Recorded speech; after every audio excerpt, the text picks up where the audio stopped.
My sister abandoned her son and vanished. 12 years later, she returned with a shocking demand. When I was 20 years old, my life changed in an instant. My sister Olivia disappeared, leaving behind her 2-year-old son, Jake. From that moment on, I became his mother. For 12 years, I raised him, cared for him, and gave him a home. He knew no other mother but me. Then, one day, Olivia returned, not with an apology or love, but with a demand that turned our lives upside down. Many women dream of motherhood. They picture a beautiful nursery, a loving husband, and the joy of raising a child. But for me, motherhood came without preparation, without a choice, and without any support. One moment, I was just a college student struggling to balance my studies and part-time jobs. The next, I had a toddler in my arms, frightened and confused, looking up at me for answers. 12 years ago, Olivia left without a word. She didn't cry, hesitate, or even say goodbye. She simply walked away, leaving Jake behind as if he were a burden she no longer wanted. There was no explanation, no remorse, just a short note she left behind. "I'm too young to waste my time on diapers.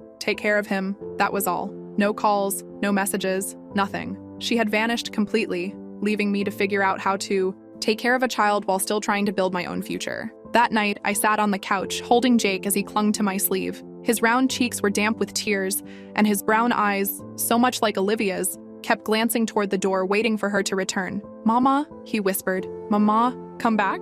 I had no idea what to say, but I knew I couldn't let him feel abandoned. "No, sweetheart, but I'm here. I'll always be here. Promise?" he asked, his tiny voice filled with uncertainty. "I promise," I said, holding him close as he sobbed in my arms, too young to understand why his mother had left him. From that day on, I became his mother in every way. I worked 2 jobs while attending college, often running on nothing but exhaustion and determination. I learned how to soothe his cries at night, how to pack his lunch just the way he liked, and how to balance schoolwork with bedtime stories. I memorized every lullaby, even on nights when I had early morning classes. As the years passed, Jake stopped asking for Olivia. He no longer called out for her in his sleep.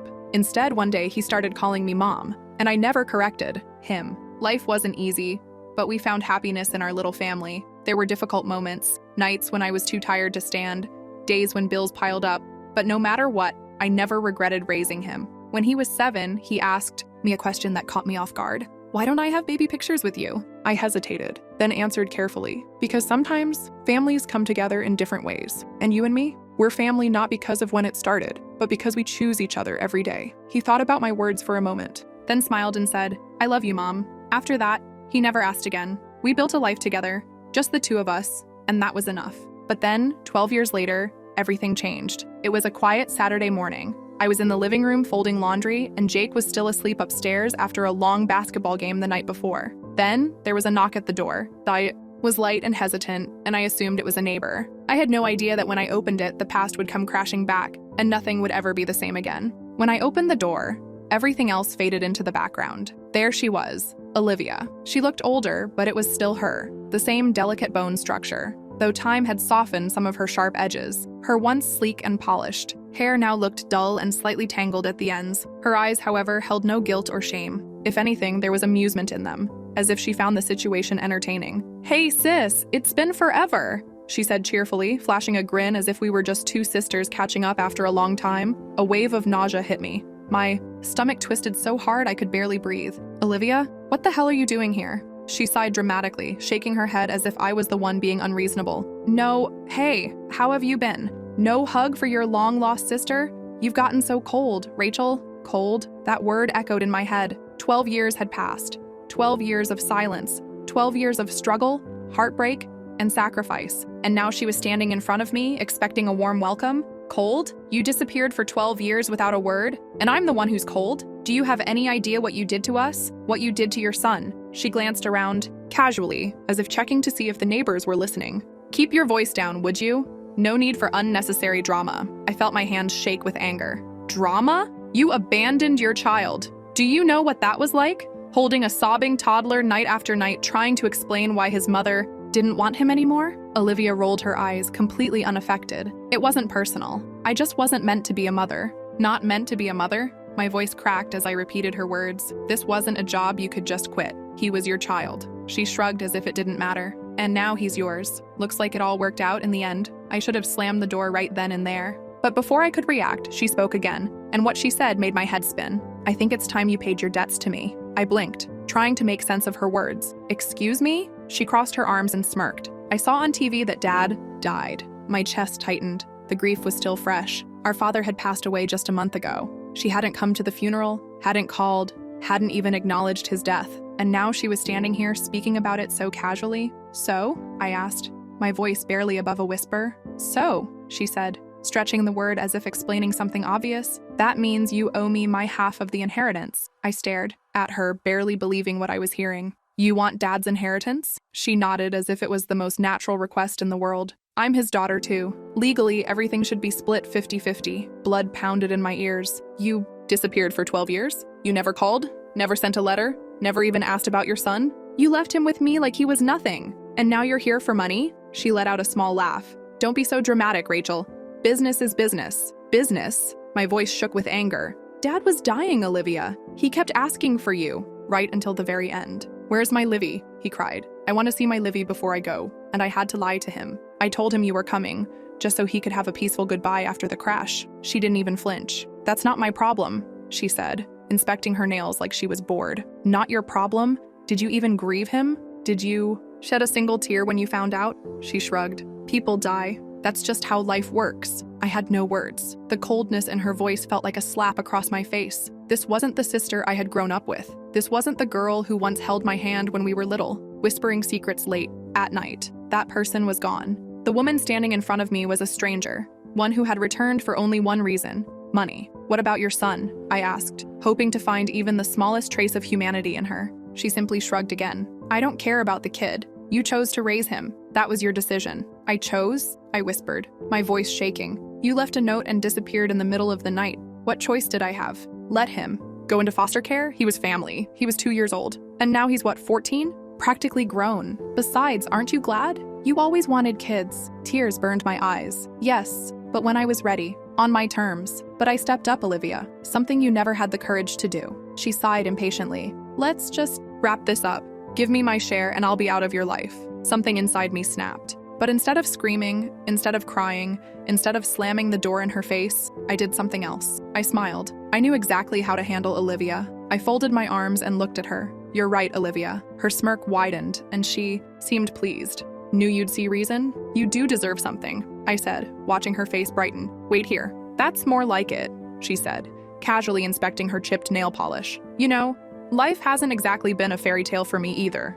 It's been tough. Relationships, jobs, nothing ever seems to stick. I paused and turned to face her, pretending to be interested. Oh, do tell. She shifted, surprised by my response. Well, you know, life's been hard. Nothing ever works out. And whose fault is that? I asked without emotion. Her eyes flashed with anger. Just get the damn money, Rachel. I walked away, heading toward my office. My hands were steady now. I opened a drawer and pulled out a thick stack of papers. It was everything. Every receipt, every bill, every financial record from the past 12 years. I organized them neatly into an envelope and walked back to the door. Here, I said, handing her the envelope. She eagerly snatched it from my hands, her fingers trembling with excitement. She ripped it open without hesitation, but as she flipped through the papers, her face began to fall. It wasn't money, no check, and no property deed. Instead, there was a complete record of every dollar I had spent raising her son. Rent, groceries, medical bills, school fees, sports expenses, clothes, 12 years of responsibilities, documented down to the last cent. Her face twisted in confusion as she flipped through the pages. What the hell is this? It's what you owe me, I said, my voice calm. Since you're so big on getting what you're owed, her face turned bright red. $200,000? Are you joking? Oh, not at all, I replied with a sickly sweet smile. You abandoned your son. I raised him. If you want your half, you can start by paying what you owe for the last 12 years. Are you insane? She hissed, waving the papers in my face. You can't seriously expect me to pay this. Why not? I said, my patience thinning. You expect me to hand over Dad's inheritance, right? Money you didn't earn from a man you couldn't be bothered to visit when he was dying. That's different, she spat, growing more defensive. How? Because it benefits you? I shook my head. No, Olivia. The world doesn't work that way. At least, not my world. She jabbed a finger at me in frustration. I'll take you to court. I couldn't help but laugh. Please do. I'd love to explain to the judge how you abandoned your child, and now you're here demanding money from the father you ignored. I'm sure that'll go over well. Her hands shook with rage as she crumpled the papers into a ball. You snake, she screamed. After everything I've been through, After everything you've been through? I cut her off, my voice rising. I was 20 years old, Olivia. I had dreams too. I wanted to travel, to live without responsibilities for once. Instead, I was changing diapers, working double shifts, all while you were out living your precious freedom. Her eyes widened as she absorbed the raw pain in my voice. I did what you couldn't, I continued, my heart aching with the weight of everything I had sacrificed. I loved him when you walked away. I held him through nightmares, fevers, and heartaches. I was there for every school play, every scraped knee, and every milestone you missed because you were too selfish to care. She stammered. I wasn't ready. Neither was I cried, my voice breaking. But I didn't have the luxury of walking away. Someone had to be the adult, and it wasn't going to be you. For the first time, I saw something shift in her eyes. It wasn't remorse exactly, but discomfort. She was realizing the weight of her actions, the consequences she had long ignored. Without warning, she tore the receipts in half, tossing them into the air like confetti. She stormed off, her back stiff with anger. "This isn't over!" she shouted, her voice filled with spite. "You haven't heard the last of me." But I didn't call after her. I didn't watch to see where she went or whether she would come back. It didn't matter anymore. She was gone again just like before, and this time I made sure she could never come back. I took legal steps and adopted Jake. The day the papers were finalized, I sat him down. Now 14 years old, he had Olivia's eyes, but a kindness and gentleness that she had never known. "There's something I need to tell you," I began, my hands trembling. Jake's face immediately filled with worry, his expression darkening as he sensed that something serious was about to unfold. "Are you sick? Is it bad?" Jake asked, his voice filled with worry. I laughed softly, but tears started to spill over.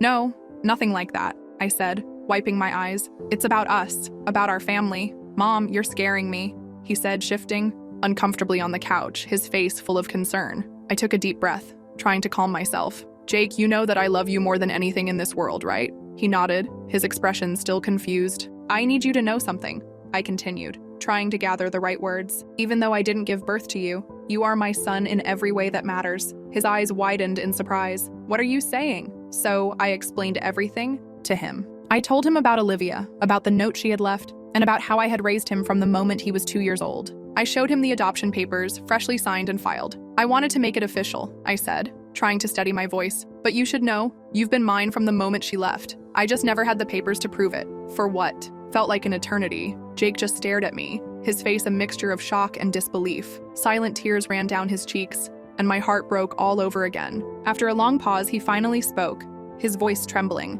Did she ever ask about me?" My chest tightened. I hated saying it, but I had to be honest. "No, honey, she didn't. Not even once?" He pressed, his voice small. "No," I replied softly, "but that's her loss, not yours. She missed out on knowing the incredible person you've become." He remained quiet for a while, processing everything. Finally, he spoke again. "You could have told me. You didn't have to. Pretend." I reached for his hand, my heart heavy with emotion. "I wasn't pretending, Jake. Being your mom is the most real thing I've ever done. You had to give up everything for me." His voice wavered with a mixture of guilt and sadness. I shook my head firmly. "I didn't give up on anything." "That matters, Jake. Yes, my life took a different path.